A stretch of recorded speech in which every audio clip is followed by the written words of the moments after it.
Welcome to Ace Online. Hypersonic missile అంటే ఏంటి?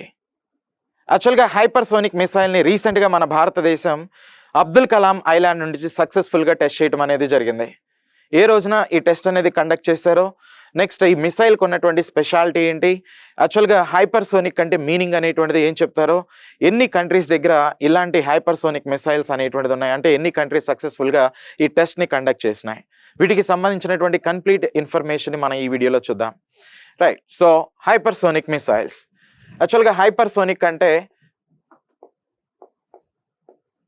ఏదైనా ఒక ఆబ్జెక్ట్ అనేటువంటి దాన్ని తీసుకున్నప్పుడు దాని యొక్క స్పీడ్ అనేది velocity of sound in air దాంతో కంపేర్ చేస్తే మోర్ దాన్ 5 times కనుక ఉంటే దాన్నే హైపర్సోనిక్ అనేటువంటిదిగా చెప్తారు.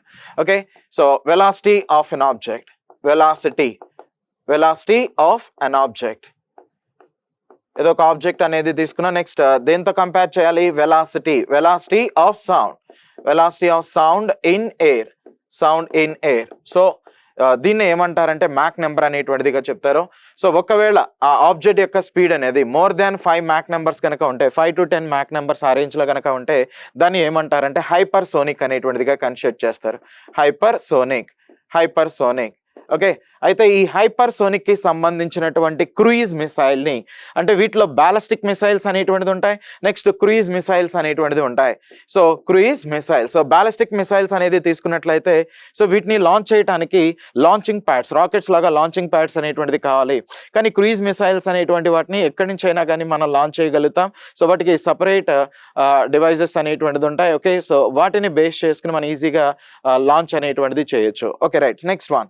సో ఈ బ్యాలిస్టిక్ మిసైల్స్ అనేది చూడండి, ఇది టార్గెట్ అనుకోండి, ఇలా హై ఆల్టిట్యూడ్ కి వెళ్ళి అక్కడి నుంచి ఆ టార్గెట్ ని హిట్ అనేటువంటిది చేస్తాయి. కానీ ఈ క్రూయిజ్ మిసైల్స్ అనేటువంటిది తీసుకున్నట్లయితే మోస్ట్లీ మన సీ లెవెల్ కి చాలా దగ్గరగా పోతా ఉంటాయి, అంటే చాలా లో ఆల్టిట్యూడ్ లో వెళ్తాయి. అందుకనే వీటిని డిటెక్ట్ చేయడం కూడా రాడార్స్ కి అంత ఈజీ అనేటువంటిది కాదు అనమాట.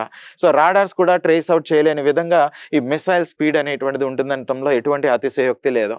సో అలాంటి హైపర్సోనిక్ క్రూయిజ్ మిసైల్స్ ని మన ఇండియా రీసెంట్ గా టెస్ట్ చేయడం అనేటువంటిది జరిగింది.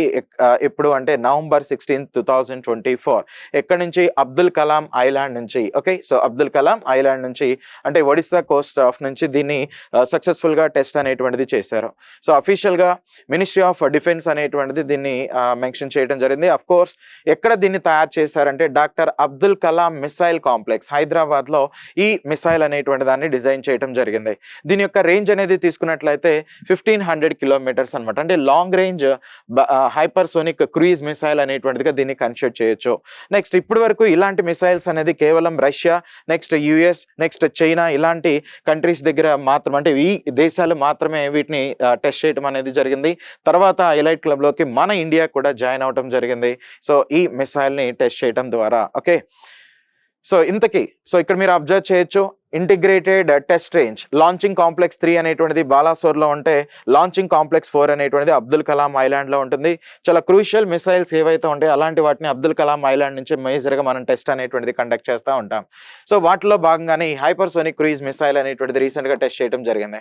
అయితే అంత స్పీడ్ని అటైన్ చేయడానికి యాక్చువల్గా దీని స్పీడ్ అనేది మోర్ దాన్ 5 మ్యాక్ నెంబర్స్ అనేది ఉంటుంది అంటున్నాం కదా, అంటే యావరేజ్గా ఇది ఎంత మెయింటైన్ చేయగలుగుతుందంటే అరౌండ్ 760 miles/hour అంత స్పీడ్తో వెళ్ళగలుగుతుంది అనమాట. ఓకే, సో 760 miles/hour అంత స్పీడ్తో వెళ్ళగలిగినటువంటి క్యాపబిలిటీ మోస్ట్లీ మిసైల్స్ అనేటువంటి వాటికి ఉంటాయి. ఓకే రైట్, నెక్స్ట్ వన్ అంత స్పీడ్ని అటైన్ చేయడానికి వీటిలో స్క్రామ్ జెట్ అనేటువంటి ఇంజిన్స్ ని వాడతారు అనమాట. స్క్రామ్ జెట్ అంటే ఈ స్క్రామ్ జెట్ అని, రామ్ జెట్ అని ఇలాంటి ఇంజిన్స్ మోస్ట్లీ మీరు వినే ఉంటారు. యాక్చువల్గా బ్రహ్మాస్ 1 అనేటువంటి దాన్ని తీసుకున్నట్లయితే దానిలో 2 stages అనేటువంటిది ఉంటాయి. సో ఫస్ట్ స్టేజ్ లో సాలిడ్ ప్రొపల్లెంట్స్ ని, సెకండ్ స్టేజ్ లో లిక్విడ్ ప్రొపల్లెంట్స్ అనేటువంటి వాటిని యూస్ చేస్తారు. ఈ లిక్విడ్ ప్రొపల్లెంట్స్ ని బర్న్ చేయడానికి జనరల్ గా మనం రామ్ జెట్ అనేటువంటి ఇంజిన్ ని వాడుతున్నాం. So world fastest super sonic cruise missile ఏది అంటే బ్రహ్మాస్ అనేటువంటిదిగా, బ్రహ్మాస్ 1 గా తీసుకుంటారు. ఓకే, అదే 5 కంటే ఎక్కువ స్పీడ్ అనేటువంటి దాన్ని అటైన్ చేయాలంటే మోస్ట్లీ మనం ఈ స్క్రామ్ జెట్ అనేటువంటి ఇంజిన్స్ ని యూస్ చేయాలన్నమాట. స్క్రామ్ జెట్ అఫ్ కోర్స్ ఈ స్క్రామ్ జెట్ ఇంజిన్స్ ని సక్సెస్ఫుల్ గా లాస్ట్ ఇయర్ మన ఇస్రో కూడా టెస్ట్ అనేటువంటిది కండక్ట్ చేసింది సెప్టెంబర్లో 2023లో. ఓకే, సో ఈ ఇంజిన్స్ ఉన్నటువంటి స్పెషాలిటీ ఏంటంటే ఇవి ఎర్త్ సర్ఫేస్కి చాలా లో ఆల్టిట్యూడ్లోనే ఓకే అంటే సీ లెవెల్కి చాలా తక్కువ ఎత్తులోనే పోతూ ఉంటాయి.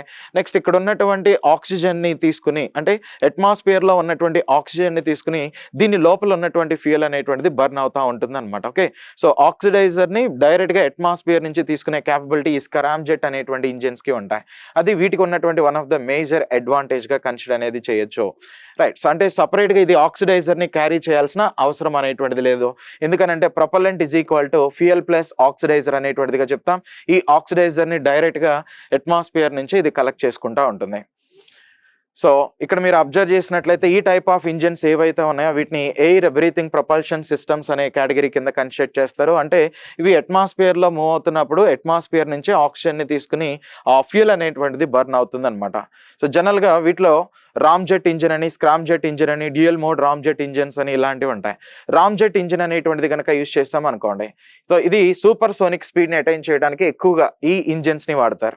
అంటే బిలో 5 మ్యాక్ నెంబర్ స్పీడ్ని అటైన్ చేయడానికి జనరల్గా బ్రహ్మాస్ 1లో వాడుతున్నది ఇదే. స్క్రామ్జెట్ అనేటువంటిది తీసుకున్నట్లయితే హైపర్ సోనిక్ స్పీడ్ని అటైన్ చేయడానికి దీన్ని వాడతారు. నెక్స్ట్ డ్యూయల్ మోడ్ రామ్జెట్ అనేటువంటిది తీసుకున్నట్లయితే సో దీని యొక్క అడ్వాంటేజ్ ఏంటంటే బోత్ సూపర్ సోనిక్ని, హైపర్ సోనిక్ని, సబ్ సోనిక్ ఇలాంటి స్పీడ్ని కూడా అటైన్ చేయడానికి ఈ ఇంజిన్స్ అనేటువంటి వాటిని డెవలప్ చేస్తున్నారు అనమాట.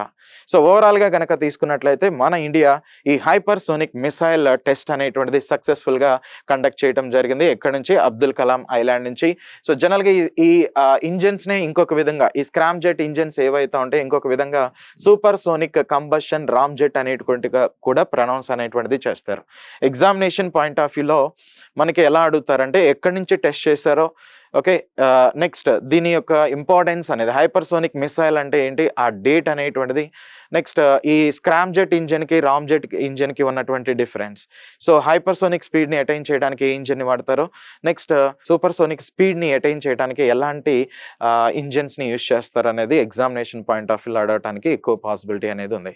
సో ఇది దీనికి సంబంధించినటువంటి కాన్సెప్ట్ రైట్. ఇలాంటి ఇంట్రెస్టింగ్ వీడియోస్ కోసం మన ఛానల్ని లైక్ అండ్ సబ్స్క్రైబ్ చేయండి. Thank you.